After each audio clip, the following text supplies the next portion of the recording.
Welcome to the Next Gen Mentoring Forum. The Next Gen Mentoring Forum series is designed to empower, educate, and illuminate individuals who are interested in the financial planning industry. At each forum, an expert will discuss a topic in the field of financial planning with the purpose of inspiring critical thought and discussion. In today's session, Dr. Jen will interview Ms. Carrie Beckstrom, an expert communicator. My name is Josiah Gonzalez, Graduate Program Specialist of the School of Management. I will be your host today. I am a proud CLU alum from the MPPA program. Dr. Jolly Jen is an assistant professor and director of the financial planning program at California Lutheran University. She maintains an active financial planning practice specialized in succession program management at the Value Growth Institute. She has authored 3 award-winning books. The most recent peer-reviewed research book published by Palgrave Macmillan titled Enhancing Retirement Success Rates in the United States, Leveraging Reverse Mortgages, Delaying Social Security, and Exploring Continuous Work. The Next Gen Mentoring Forum is sponsored by California Lutheran University School of Management Financial Planning Program. We offer an MBA in financial planning that helps financial advisors pursue a leadership position or grow their financial planning practice by deploying advanced financial planning, effective client communication/counseling, streamlined practice management, as well as leverage fintech. I will turn it over to Dr. Jen. Dr. Jen? Well, thank you. Thank you, Josiah, for the introduction, and welcome everyone to today's session that I am very passionate about this particular topic. Today we have Carrie Beckstrom, CEO of PowerSpeak Inc. with us today, and let me go ahead and make a quick introduction. So Carrie joined PowerSpeak Inc. in 2018 after more than 30 years in the learning and development field. Her mission was to help take company that has positively impacted more than 300,000 people over the past 33 years to the new heights in the leading edge communication and presentation skill development. Prior to joining PowerSpeaking as an ADP Vice President Enterprise Learning, she led teams that make training magazines, training top 125, 10 years in a row. Driving those achievements was vision and passion, sense of the direction that said our purpose is to make great people even greater at what they do every day. So welcome, Carrie, so much for coming into our session today. And I know that one of the things that with any kind of analytical, technical folks like us, that our brain tend to freeze up in terms of communication, but yet at the same time, we need to help ourselves to get our message across clearly, so then the clients or the people that we're servicing to are able to do and implement what is the recommendation coming in. So thank you so much for coming in today. So tell us a little bit about you, and how did you come across the opportunity to be in the communication field? Absolutely, and thank you so much for that gracious introduction and for the opportunity to be here today. I'm just thrilled to have this opportunity. And what I thought might be helpful is to first, and you did a wonderful job in describing my bio, just share a little bit more about the essence of my professional background, which I think will give some useful context to this discussion. And then I can address that second question, which is how I came into this field. So I have to say that I typically don't use such self-serving language that you see on this slide to describe myself. The reason I chose to in this particular case is, given the objective of this session, I thought it would be helpful to share an example of how and why it's important to learn to advocate for yourself. That is a skill that is so critical to hone if you expect to excel in your profession and in life in general. And this is a slide that I used when I did a final interview for the job that I have today. So roughly 2 years ago, I was interviewing for the CEO position of Power Speaking, which is the job I currently have. And after it was almost 2.5 months of interviews, I was one of 2 finalists for the job. And the last step that I had to take was to deliver my 90-day plan to the executive team and the board. So in other words, if I got the job, how would I go about my first 90 days on the job to get up to speed and show value? So after I went through my 90-day plan, this was the slide that I concluded with. And I just said, if there's any reservation that I'm the best person suited for this job, let me leave you with this. I am confident that I'm the one most qualified, and I'm sharing this with you again to also give context for our discussion, because I have deep experience in the learning and development field. I've devoted my entire career, which spans more than 30 years, to this profession. I started as a technical trainer. Within 6 years of my career, I advanced to various leadership positions where I've led teams ranging from 10 to 150. And the thing I find most gratifying about leadership is helping people to reach new heights, sometimes beyond what they even thought was possible. So I get great satisfaction of helping to realize success through others, also through a ton of practice, experience, and my share of failures. I have become a very skilled communicator, public speaker, and facilitator. And finally, I'm deeply passionate about the mission of the company. And again, that was the company I was interviewing for and now lead. And our sole focus is helping people to become more confident, courageous, impactful communicators. And just the last thing I'll share on a personal note, I have a son who is a sophomore in college. He goes to the University of Portland.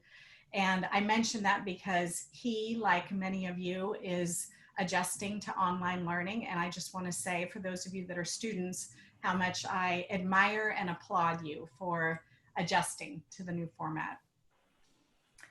Thank you, Carrie, for that. And I absolutely love the fact that you mentioned about how each one of us need to be having that ability to advocate for ourselves, whether or not is through interview, like the example that you share, or through just day-to-day activities. People really need to know what you are actually doing and offering, because you're not just promoting at the moment, you're also promoting your future, or paving the way for the future, if you will. Exactly. So thank you so much for that.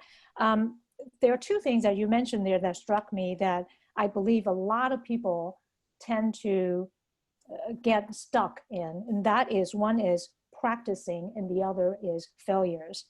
I remember when I was in the corporate days, I asked my HR, where can I get training like this, right? At that time, I didn't know your company existed.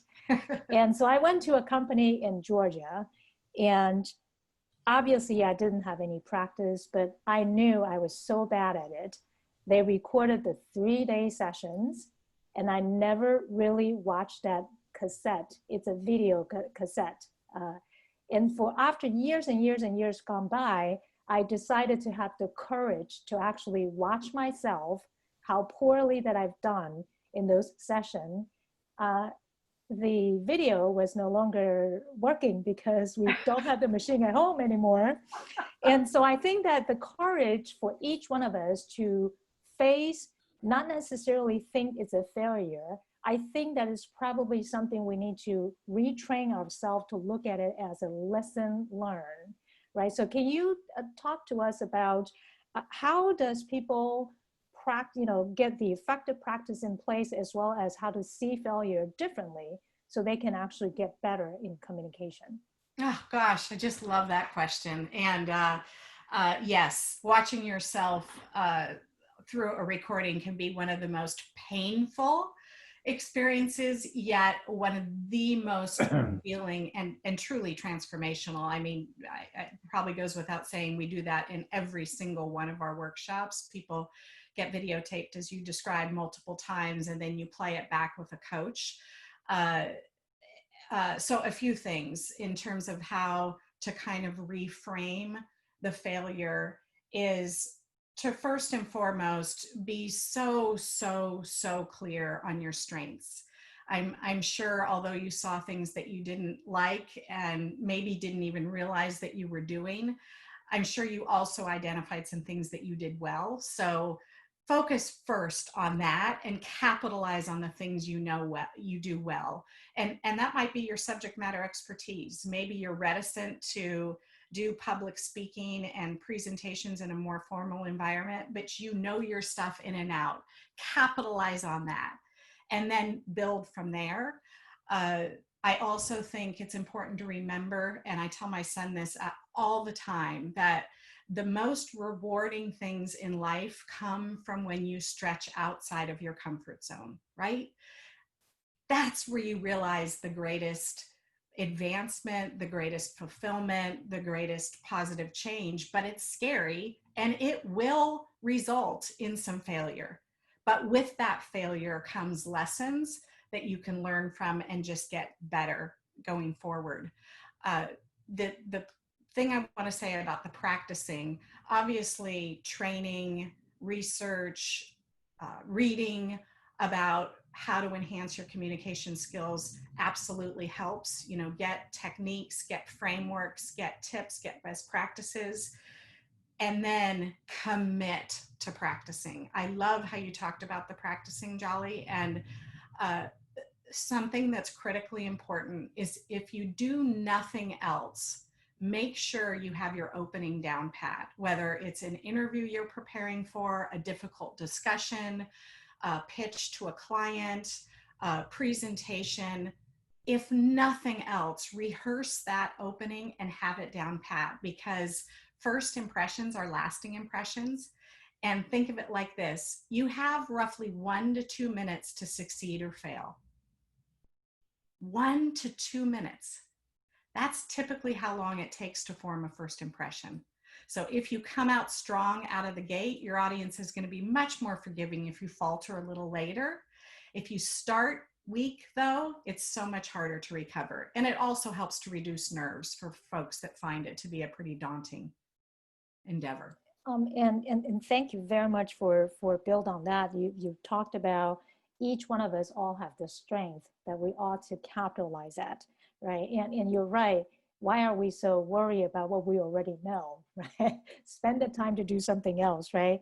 Yeah. And the strength that the strength is something that you build on. But I also like the fact that you mentioned that we really have to get outside of our comfort zone, right? Because once you get outside of your comfort zone, chances are you are learning again, right? When you have new learning coming in, that will increase your critical thinking, that will increase the way you communicate.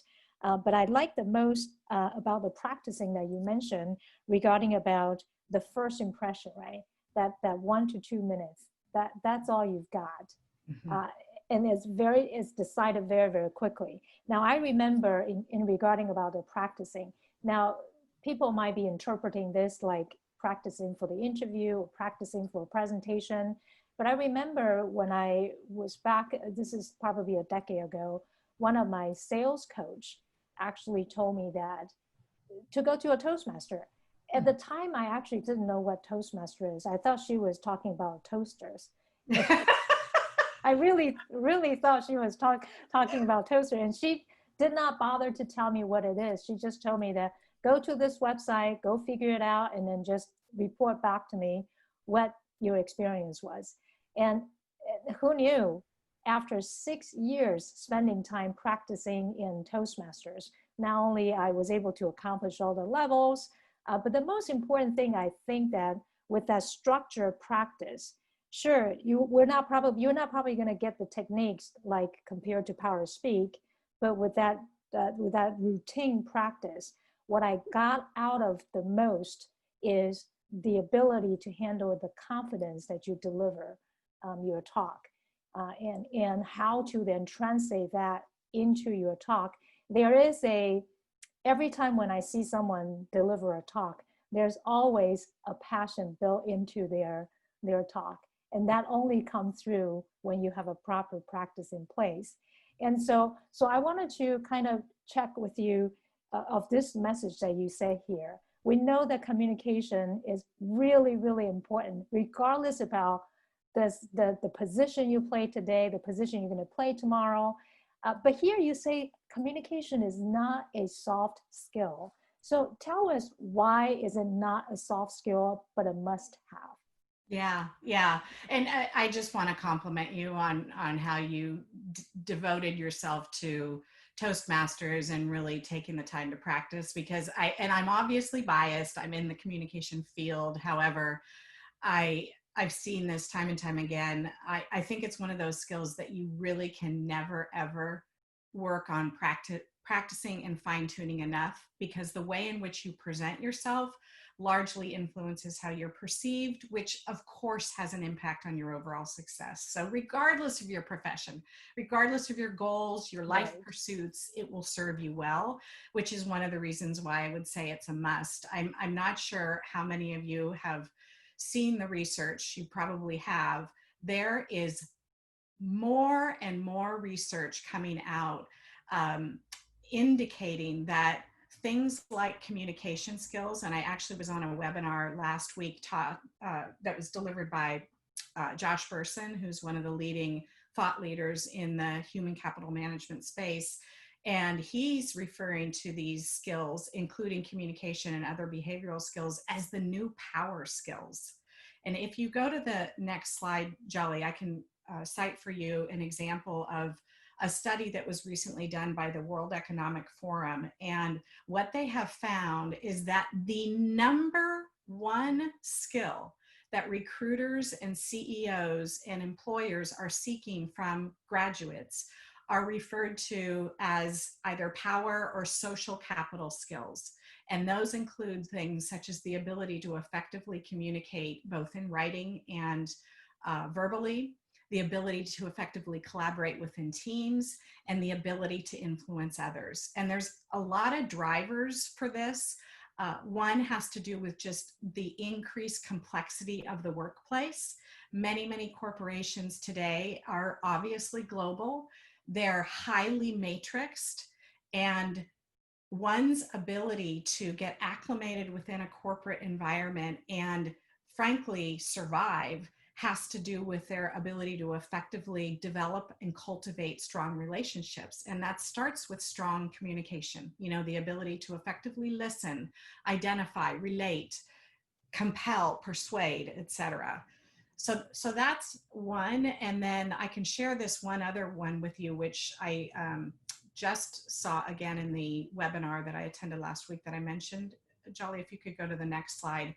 I felt this was just incredibly compelling. Could I ask a question before we go to? Oh yes, sorry. So one of the questions that I have is, I think back with my journey in terms of have the courage to even show up in a Toastmaster, have the courage to even go to a training session of the communication, and oftentimes I gave myself excuses. So I wanted to ask you how to help people overcome those excuses. So my excuses was, well, English is my second language.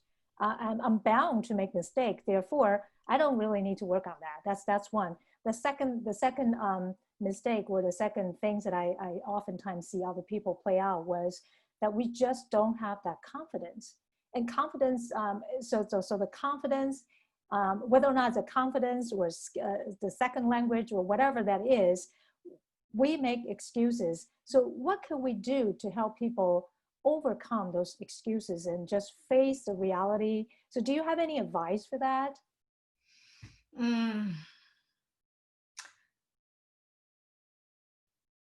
Ask yourself how those excuses are serving you. Is that, do you really just want to be okay with that and be okay with self-imposed limitations? That's exactly. One time, speaking of that, I was actually did not know that I will have the self-imposed limitation until one day my boss, who was a senior VP at the time, he all of a sudden told me, listen to what you just said to yourself. And I paused for a moment. I didn't know what I just said. And I realized, wow, that somehow I implanted that repeatedly for me. and then I'm actually preventing me to move forward. So I absolutely like the fact that you pointed out identifying what that self-limitation is and really just face it. It's not a failure. It's just another way for you to overcome that. All right, so we can go to the next page. Yeah, gosh, that boss gave you a gift. So yeah, and just to build on that a little bit more, yeah, it's all comes down to choices, right? You can choose to live with those imposed limitations, or you can choose, like I said earlier, to stretch yourself out of that comfort zone, be willing to be a little bit vulnerable and uncomfortable for a period of time, and I guarantee you'll reap the rewards from it. And I also should stress that in our workshops, and a big area of focus for us is working with tech and biotech companies. So we work with a lot of just brilliant engineers, scientists, people in all kinds of professions, but many who are highly technically competent, but terrified of speaking. So it doesn't matter what level you're at. You can be really, really strong and just want to do a little polishing and refreshing, or you can maybe feel like you are at the most rudimentary level. It doesn't matter. There's opportunity for improvement regardless of what level that you're at. And you're also among a group of other people who are feeling equally uneasy, and the support that you get from your peers also is pretty remarkable. And I think that recognizing the fact that yes, there are many people who are absolutely technical, so technical sometimes that the result wasn't communicated properly, and the project isn't going to go anywhere unless you are able to explain that. One of the other before I move on to this nice research that you were about to share, was I also gave myself an excuse of I am just very shy. And culturally, so I grew up in Taiwan. Culturally, we have always been told that if no one asks you to speak, don't ever speak. And so I think that because of multiple layers of self-imposed limitation, and I am okay with the culturally I'm supposed to be doing that, but it does take courage. I think it does take some courage to try it. But my question is, there's a fine line of that you can do this confidently versus you are doing this in a very cocky way. Can you kind of shed some lights on what people are supposed to do so they don't actually jump to the other extreme, right, in the communication? Yeah, right. You're absolutely right. And there's a big difference between confidence versus arrogance. Confidence is something we respect, we admire, it draws us in. We view confident people as engaging, charismatic people. Arrogance can be incredibly off-putting. And I think, and forgive me because this is kind of overused today, but I think part of it gets to the importance of always being true to yourself and being authentic, being your true self. And self-deprecation is incredibly valuable. So in addition to conveying your confidence, your capabilities, your aspirations, to be willing to show vulnerability and weakness and be self-deprecating, that humanizes you and makes you so much more relatable. And I would say the other thing as it relates to being an effective communicator, whether you're in more of a formal presentation setting or more informal, always come at it from an audience-centric perspective, never from a speaker-centric perspective. So in other words, the words you choose, the way you choose to frame something, the way in which you identify with your audience is all catered to what is going to be most meaningful to them versus what's most meaningful to you. that will help avoid you appearing arrogant and somewhat disconnected. So it sounds like before you even give any talk, whether or not it's only a 7 minutes presentation or a job interview, there's a whole lot of research needs to be done, right? You have to find out what that audience is looking for, and then you cater to a proper words and things to say. But I absolutely love the fact that you brought up two things. One is the authenticities and true to yourself, as well as the relatable and relatable that allows you to show that vulnerability that you have. But I think that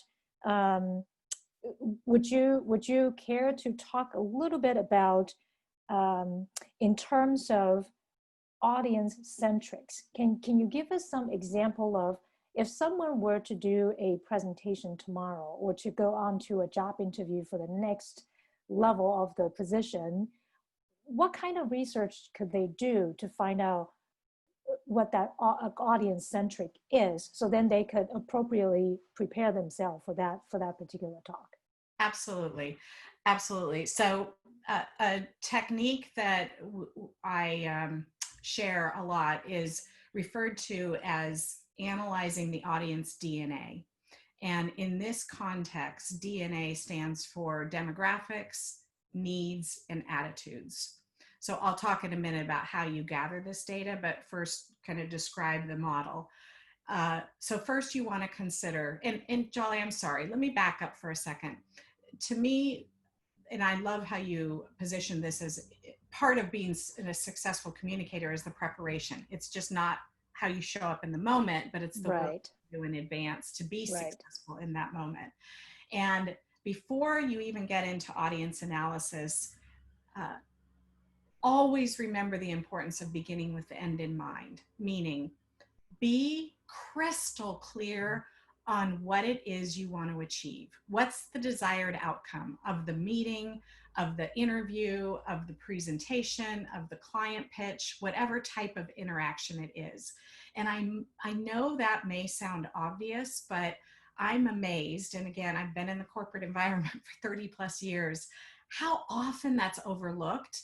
And one of my pet peeves is when I jump on a Zoom meeting and the person leading the meeting just dives right in before level setting and explaining what it is we're here to accomplish over the next hour. Are we here to reach a decision? Are we here to provide input? Is the objective to brainstorm?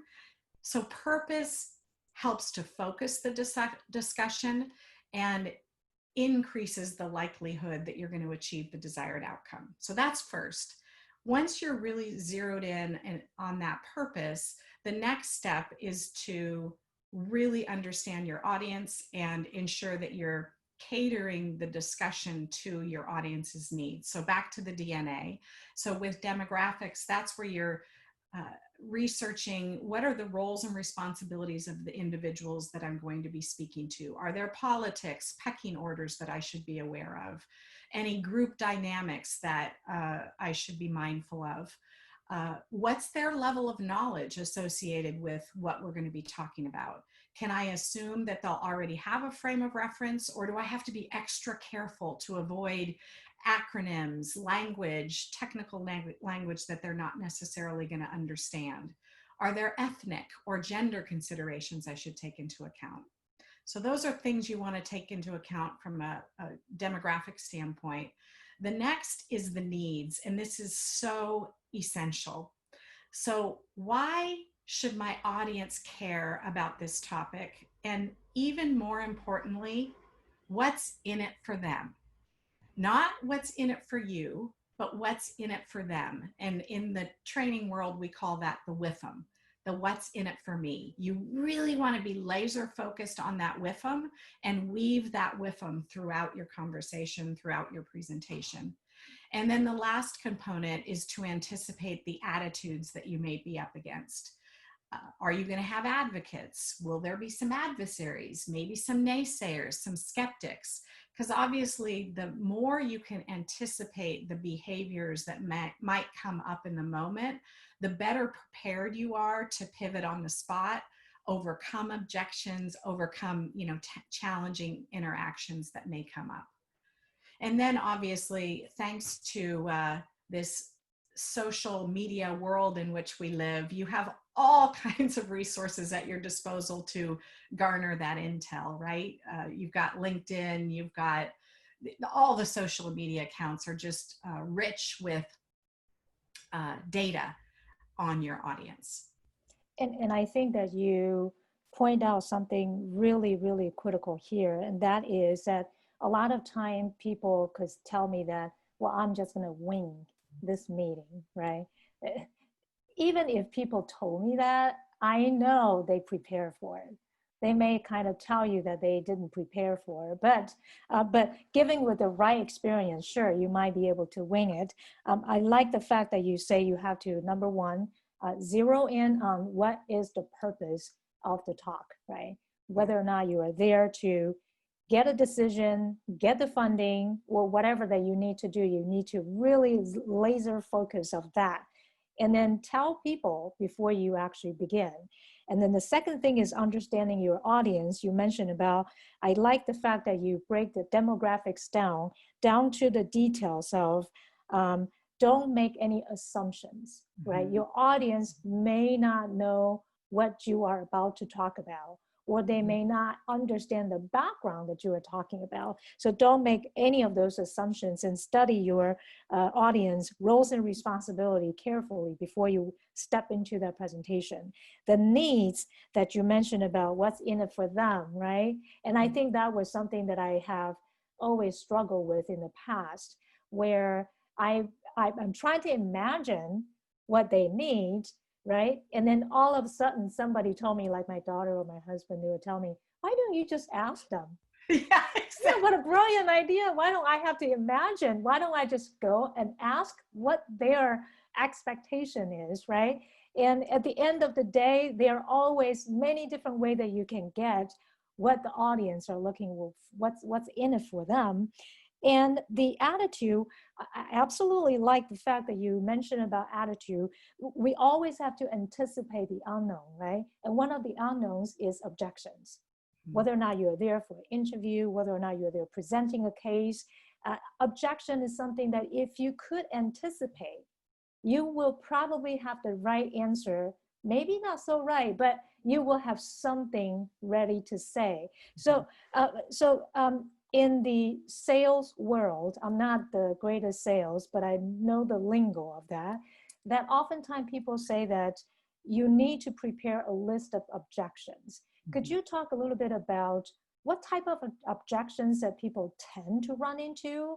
And just give us one example how to address them accordingly. Yeah. Oh gosh. It just runs the gamut. So I'll share what's coming to mind. One of the workshops that's one of our, not articulating this well, one of the things we specialize is helping people to present up within an organization. So how to effectively pitch an idea or a proposal to the board or to the C-suite or to senior leadership. So we have this whole template that we provide that helps with that audience analysis we were just talking about, as well as think through the possible objections and questions that they might get. And we front load it with a whole lot of information based on, you know, our years of experience and what's typical. So from an executive standpoint, oftentimes your objections are going to relate to cost.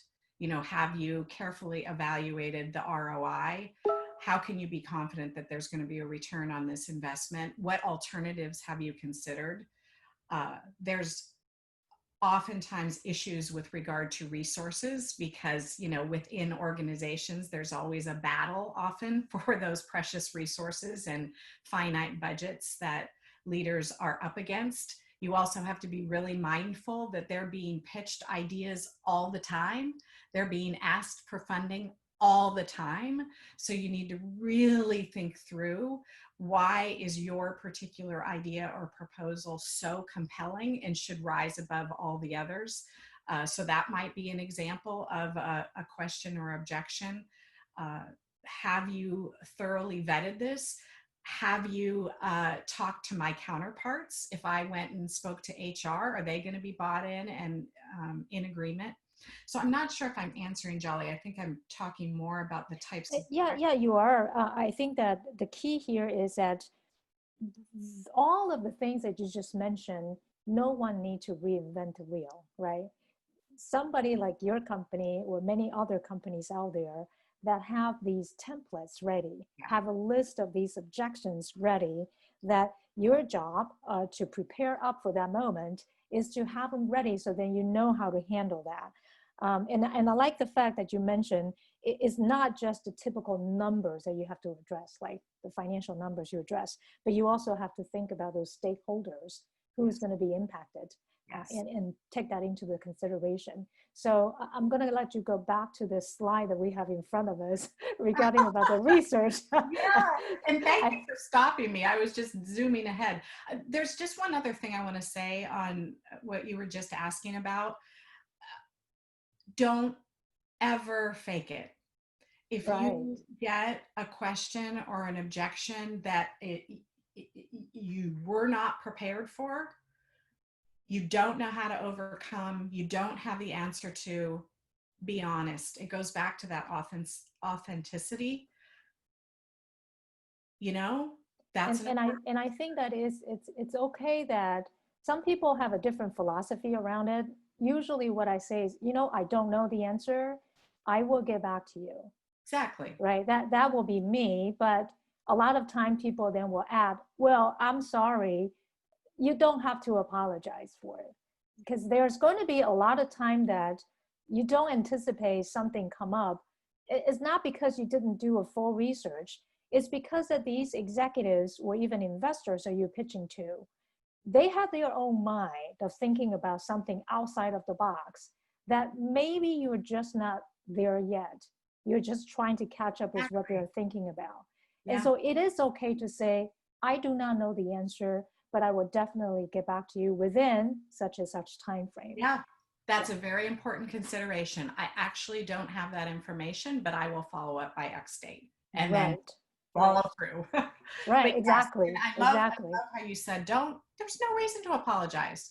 I mean, despite your best preparation, there will be things that come up that you're just not prepared for, and that's okay. And as a leader myself who's been pitched to countless times, I so appreciate that. And I can tell when someone's faking it, and they lose credibility and trust. Yeah, you can lose that in just a second.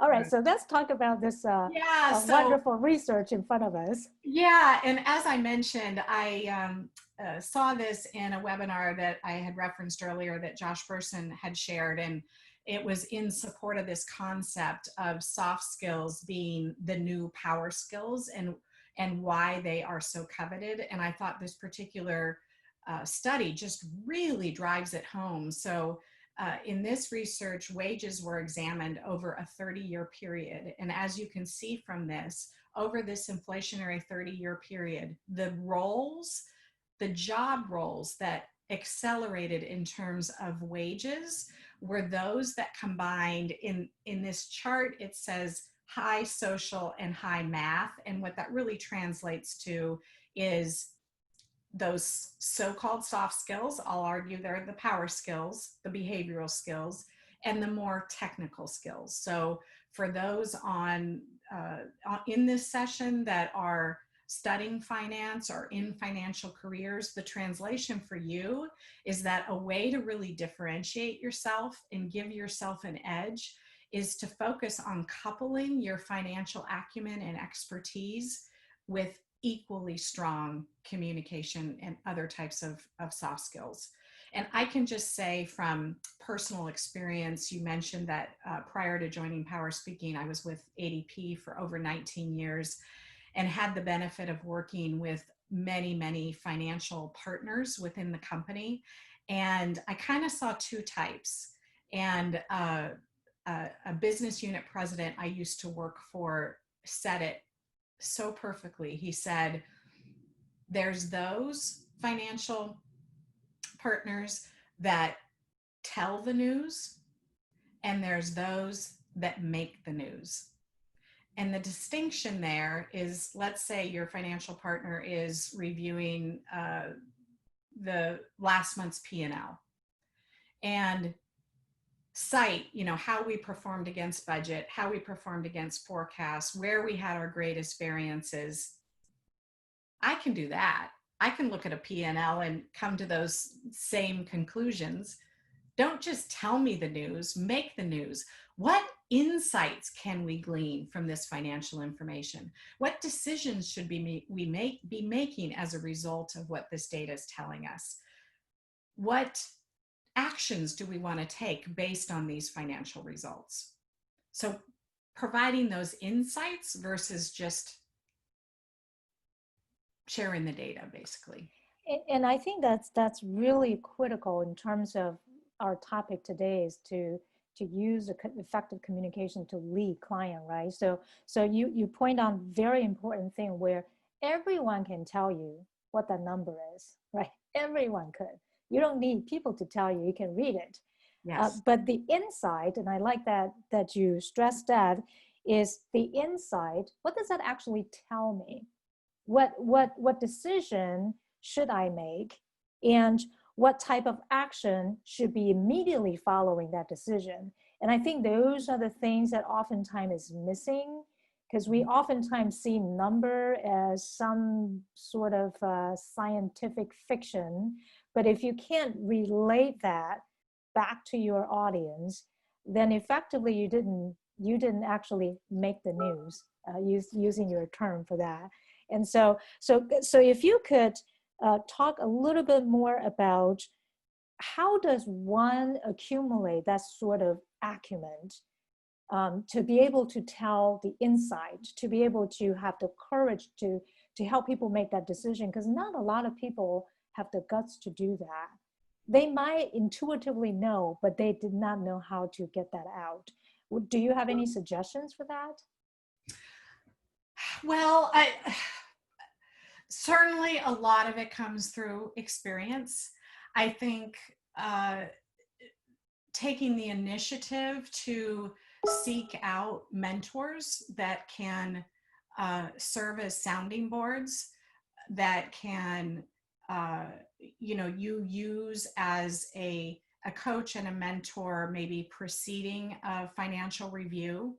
Here's what I'm thinking based on your experience. How would you interpret this? How would you tell the story?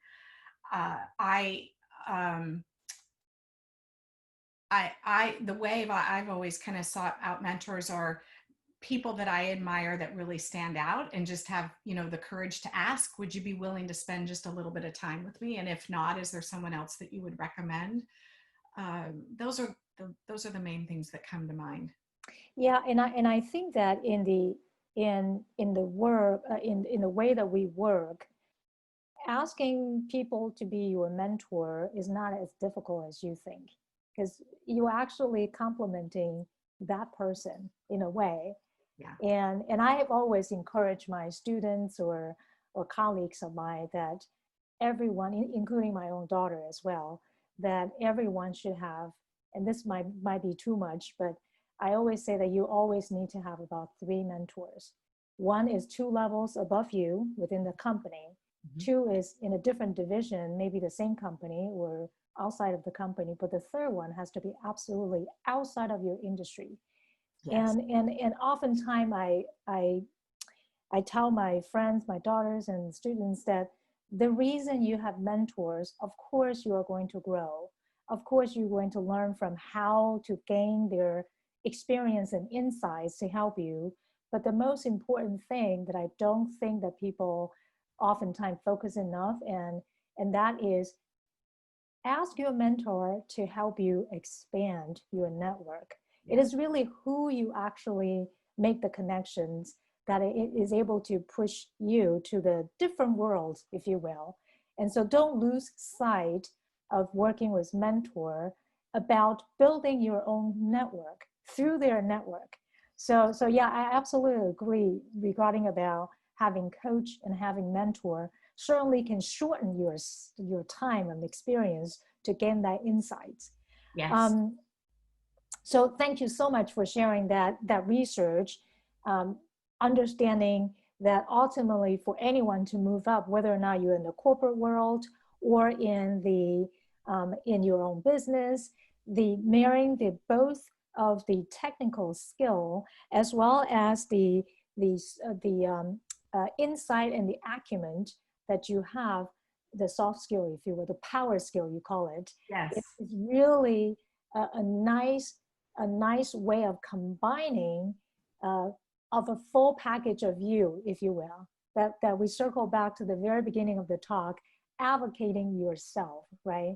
You really need to think about how to have yourself packaged enough that you can begin and do a good job of advocating yourself. Years and years ago, when we were looking in products around the world, and we always use Japan as an example. If you imagine that you're buying some sort of product from Japan, that packaging is impeccable, right? They are beautiful, they are precise, they're exactly what you're looking for. And I think that all the information that you're sharing with us today is really helping each one of us to help ourselves package ourselves, whether or not that's a power skill that you talked about, which is in communication, whether or not it's your own technical skill, or even leadership skill, right? All of those combinations is helping us to package ourselves. Hopefully that all of us could become like a Japan type of product. Yes. Where it is really, really good package that can get you somewhere. So if there's one recommendation that you can give to anyone who is listening today, what would that be in terms of communication power skill? I would just say commit now to honing this skill. It's that simple. It will serve you well regardless of your pursuits. It's a way in which to differentiate yourself and give yourself just a greater edge and more satisfaction. Commit to it. So commitment, tie in with a little bit of discipline. Yes. Yes. Will serve you very well. Those barriers. Right, just right. Get rid of them. Bust Exactly. Even though that I did spend a lot of time in Toastmaster, but I didn't spend a lot of time in Toastmaster to earning that credential is easy part. That takes no time to do. But the fact is that was a commitment, right? Willing to go there 7 o'clock in the morning every week just to do a little bit of practice. Those are the commitment and the discipline that everyone could have. Now, you obviously don't need to do that, but even if you do it once a month, it still serve yourself very well. I remember when I was growing up that one of my teachers told me that if you want to be a great writer, other than writing as a practice, you also need to read a lot, right? So no different than communication. Other than the commitment and discipline to practice, right? You also have to learn from other people, such as your company or different peer group, to get better and better and better. So thank you so much for such an insightful information about getting better in communication. There's obviously tons and tons of good stuff that you took us through. And I believe that there is a barcode right on the screen that we encourage you to join some of Power Speak sessions. Hopefully that they could be helpful for you in terms of your communication journey. And with that, I'm going to turn the floor back to Josiah. So thank you, Carrie, so much for today's information. Pleasure. It's been a delight. Yes. So Josiah, the floor is back to you. Thank you, Dr. Jen and Carrie. We were so glad to have you for today's Next Gen Mentoring Forum. Thank you to California Lutheran University School of Management Financial Planning Program for sponsoring today's Next Gen Mentoring Forum.